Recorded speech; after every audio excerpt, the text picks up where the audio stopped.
Halo para pendengar, dimanapun kalian berada. Kalian bingung apa itu bahasa C++ dan kalian tidak tahu cara membuat programnya. Nah, di video kali ini saya akan membahas hal tersebut. So, bagi teman-teman yang penasaran apa itu C++ dan cara membuatnya, langsung saja mari kita bahas.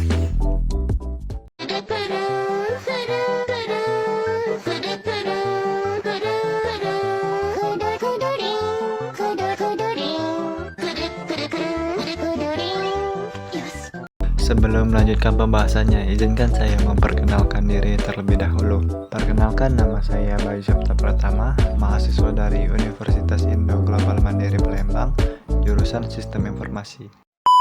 Oke, sebelum membuat programnya, kalian tahu tidak sih apa itu bahasa C++? Oke, baiklah. Mari kita mencari tahu apa sih C++ itu.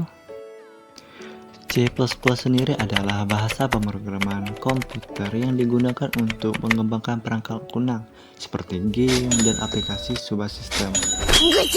C++ sendiri dikembangkan oleh ilmuwan komputer Denmark bernama Bjarne Stroustrup dan dirilis pada tahun 1985. Lalu, C++ juga adalah bahasa tingkat tinggi yang pengembangannya berasal dari bahasa C.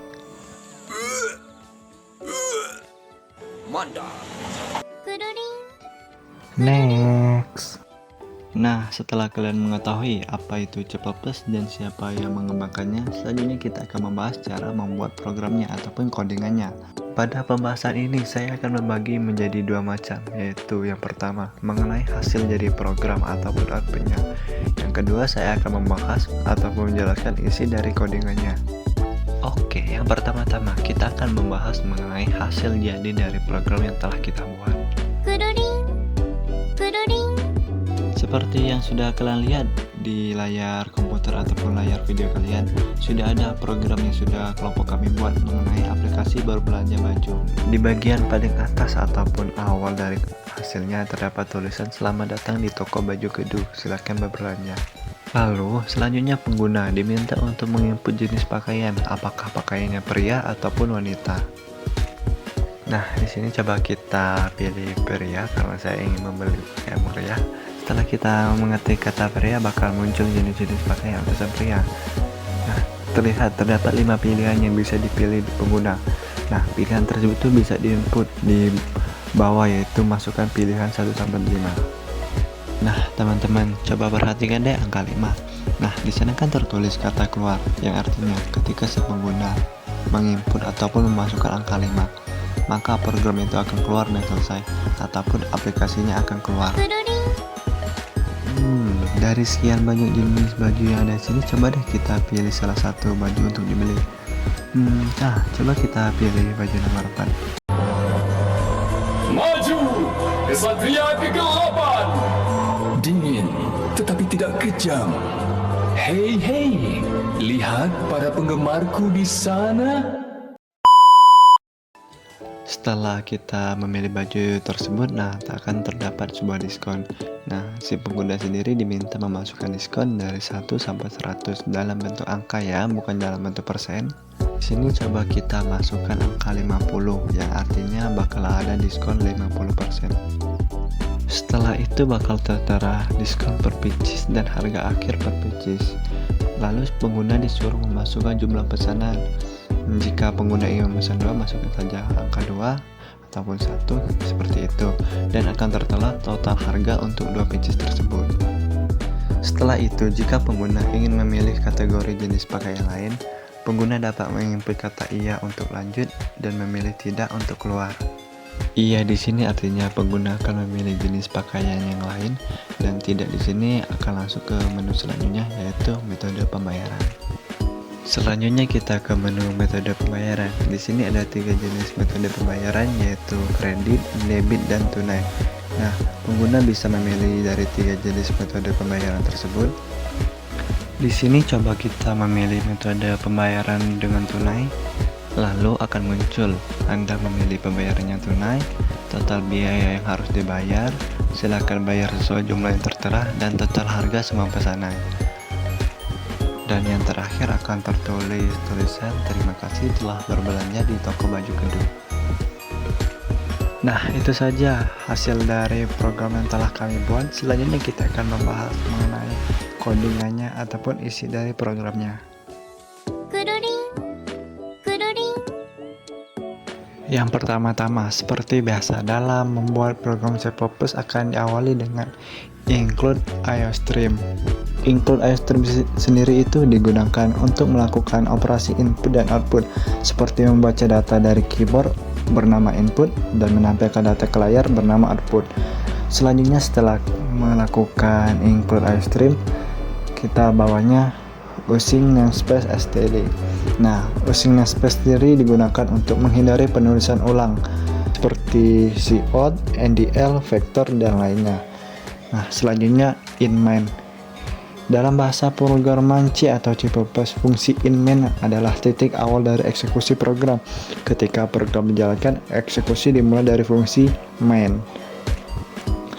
Selanjutnya tanda kurung kelawar. Tanda kurung kelawar dalam C++ sendiri digunakan untuk berbagai keperluan.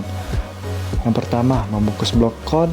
Nah, di membungkus blok code ini sendiri berfungsi untuk pernyataan satu blok code, biasanya digunakan dalam void, true, if, else, looping, dan lain-lain. Lalu dalam program ini saya akan menggunakan 3 jenis tipe data, yaitu integer, double, dan string. Integer sendiri untuk pilihan, jumlah, total belanja. Double untuk harga, diskon, harga akhir, total harga. String untuk gender, lanjutkan, dan metode pembayaran. Nah, integer sendiri untuk bilangan bulat, double sendiri untuk bilangan pecahan desimal, sedangkan string sendiri untuk suatu kata ataupun kalimat. Nah, setelah membuat tipe data dan juga variabelnya tadi, selanjutnya kita akan menuliskan banner selamat datang yang paling atas di awal aplikasinya tadi. Yang pertama-tama, cout, selamat datang di toko baju Kedu, silakan berbelanja, \n, lalu bawahnya cout lagi, lalu ndl, dan cout lagi ndl. Cout garis-garis ndl, bawahnya lagi cout ndl. NDL di sini berfungsi sebagai baris baru.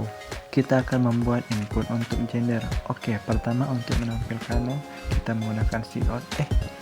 Sebelum lanjut, kalian tahu tidak sih apa itu cout dan cin? Pada tidak tahu ya?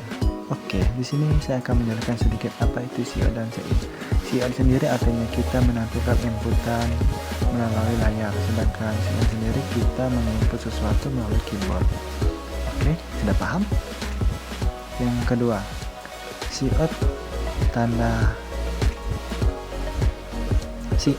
tanda kurang dari double, lalu tanda petik dan kata yang ingin kita masukkan, yaitu pilih jenis gender dan titik koma.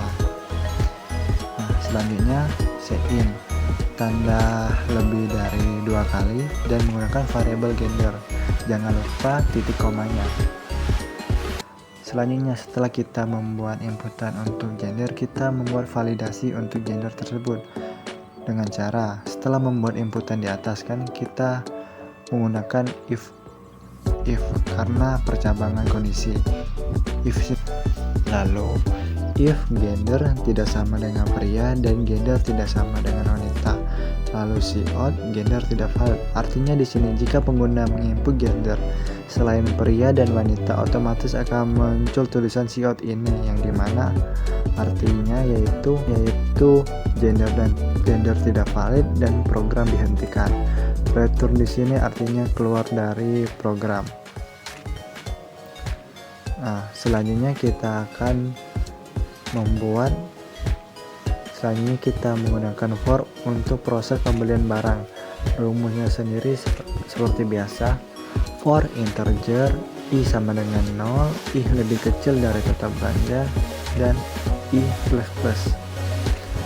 Lalu di bawahnya kita akan menampilkan menu berdasarkan jenis kelamin.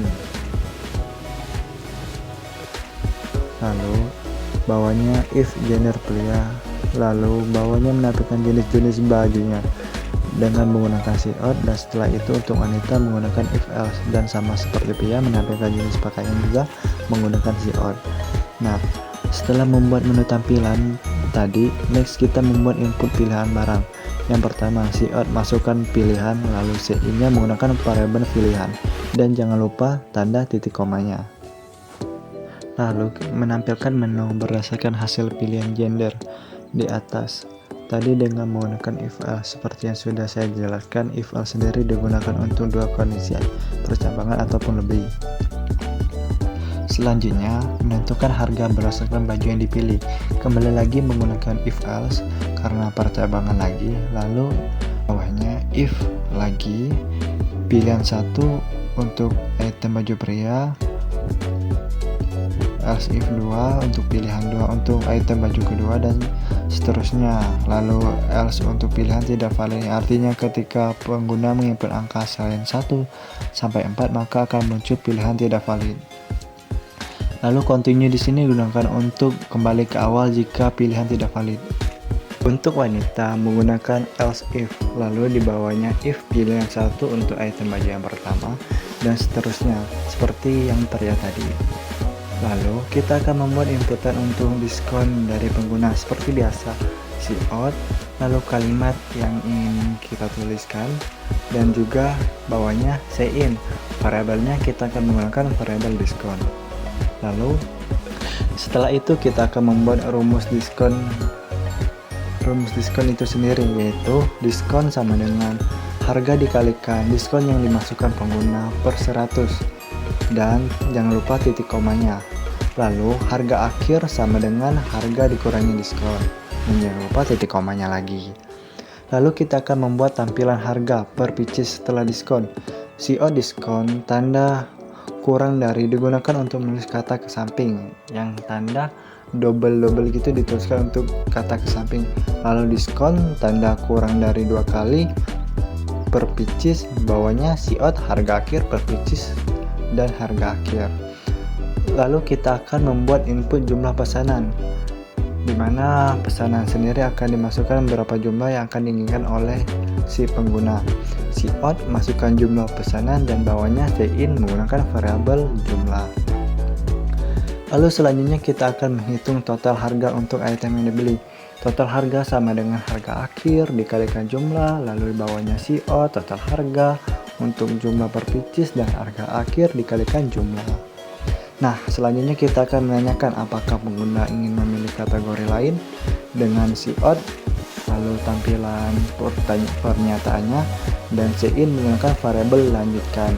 Nah, jika pengguna memilih iya, maka kita membuat ulang pilihan gender dan validasi gender menggunakan if seperti yang di awal tadi. Lalu kita membuat metode pembayaran menggunakan if else lagi. Siot metode pembayaran, lalu CI-nya variabel metode pembayaran. Nah, Siot metode pembayaran sendiri bisa dimasukkan beberapa jenis metode pembayaran seperti tunai, kredit, dan juga debit. Lalu di bawahnya akan menggunakan if else lagi untuk metode pembayaran, if untuk metode pembayaran kredit, else if untuk debit, dan juga else if lain untuk tunai.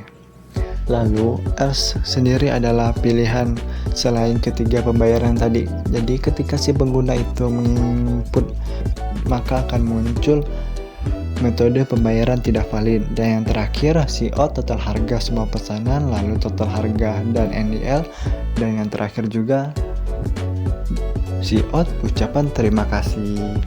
Yatta, selesai. Hai para pendengar, terima kasih sudah mendengar video saya. Jika ada salahnya saya mohon maaf karena saya juga manusia, bukan nabi boy. Nah, jika ada yang salah-salah bisa komen di bawah ya. Oke, terima kasih sudah menonton video saya. Jangan lupa like, comment, and subscribe. Bye bye. Terima kasih.